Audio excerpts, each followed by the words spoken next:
আমরা এই দেশ স্বাধীন করার জন্য যে যুদ্ধ করেছিল, কিভাবে এটা সমাপ্ত হয়েছিল, দীর্ঘ 9 মাসের যে কাহিনী, এই কাহিনী একটা সংক্ষিপ্ত রূপ, গলন্দের সংক্ষিপ্ত রূপ এটা। বিসমিল্লাহির রহমানির রহিম।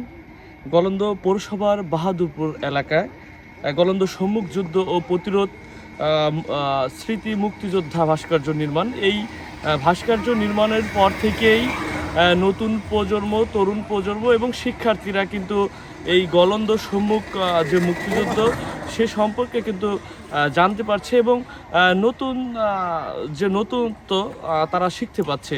আমরা এই ব্যাপারে বিস্তারিত কথা বলবো যিনি এই মুক্তিযোদ্ধা ভাস্কর্য নিয়ে যার অক্লান্ত পরিশ্রম যিনি সবসময় করে থাকেন। প্রতি বছর কিন্তু এই ভাস্কর্যর রক্ষণাবেক্ষণ বা এই 21শে এপ্রিল আসলে কিন্তু যে মানুষটি নির্লস পরিশ্রম করেন এবং আমাদের সকলকে একত্রেভাবে উপস্থিত করেন, সেই ইঞ্জিনিয়ার শেখ জুয়েল বাহাদুর ভাইয়ের কাছে আমরা কথা বলবো, আমরা শুনবো বিস্তারিত এই মুক্তিযোদ্ধা ভাস্কর্য সম্পর্কে। ধন্যবাদ সাংবাদিক মোহাম্মদ ইসলামকে। 1971 সালে 21শে এপ্রিল ভোররাত্রে ঘুরি ঘুরি বৃষ্টি হচ্ছিল, তখন যুদ্ধ শুরু হয়।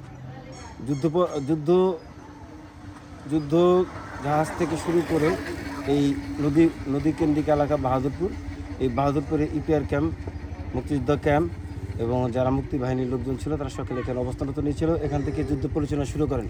গলন্দ দক্ষিণবঙ্গের প্রথম যুদ্ধ পরিচালনা হয় এই বাহাদুরপুরে।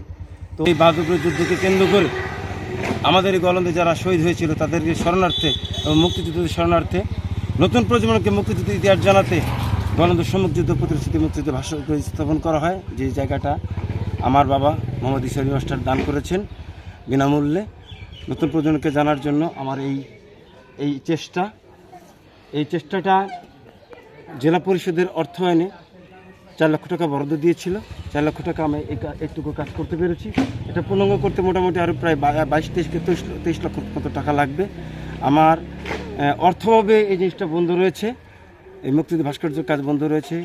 রাজবাড়ী জেলা প্রশাসন, গলন্দ জেলা উপজেলা প্রশাসন সহ সমাজের বক্তব্যবিত্ত মানুষ যতগুলো প্রতিনিধি আছে সকলের প্রতি আমার আজ্ঞা থাকবে যে গলন্দের ইতিহাস, ঐতিহ্য, গৌরব অর্জন এগুলোকে সংরক্ষিত করার জন্য তারা যেন এটাকে পূর্ণাঙ্গ করার রূপ দেয়, এই আশা ব্যক্ত করে শেষ করছি।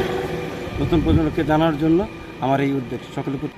এটা আমি 2014 সাল থেকে আমি শুরু করি। 2014 সাল থেকে আজ 2024 সাল পর্যন্ত প্রায় 10 বছরের কাছাকাছি হয়ে গেল। আমি আমার নিজ উদ্যোগে আমি একদম মাটি থেকে আমি এটা শুরু করেছি।